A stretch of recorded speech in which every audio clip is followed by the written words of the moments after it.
How much water should be added to 1 gallon of pure antifreeze to obtain a solution that is 80% antifreeze? Since we're mixing liquids, we'll organize the given information using a 3x3 box. As usual, our third row is reserved for the information regarding the end mixture, and the first two rows will be used for the substances that are being mixed together. Anytime we're mixing liquids, our column headers are going to be percent times volume is equal to the concentrate.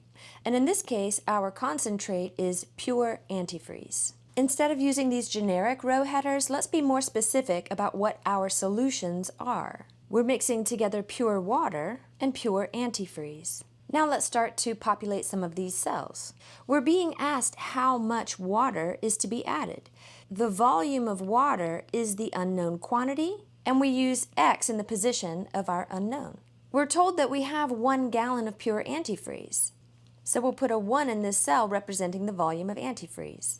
The volume of the overall mixture is going to be determined by taking the X gallons of water and adding them to the 1 gallon of antifreeze. So that's going to give us X plus 1 gallons of the overall mixture. Now let's think about this percent column.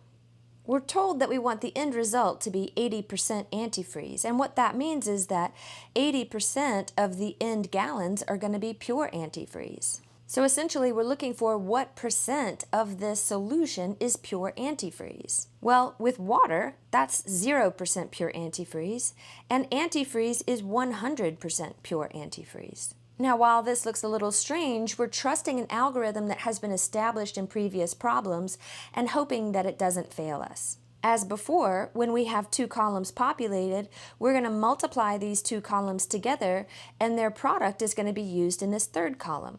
0 times X is 0. And that makes sense because this third column represents how much pure antifreeze is present in each of the original solutions. Well, with pure water, there is no antifreeze in that, so it should give us a 0 in this position. With antifreeze, all of it is antifreeze. So 100% of the 1 gallon that's present is going to be antifreeze, and when we multiply those two things together, we get that 1 gallon is antifreeze in that second solution. And in our third row here, we see that 80% or 0.8 of means multiply the number of gallons are pure antifreeze. So again, we multiplied across to come up with that third column. Now in order to generate our equation, we're going to add down, again following the same pattern that has been established in previous problems. We'll see that 0 gallons of antifreeze plus 1 gallons of antifreeze are going to be equal to the total gallons of antifreeze present in the end mixture. So our linear equation becomes 0 plus 1 is equal to 0.8 times X plus 1. And this is the linear equation that we can now solve for X. We begin by simplifying both sides as much as possible, so we'll distribute 0.8 into this parentheses. On the left-hand side, we'll simplify 0 plus 1 is just 1.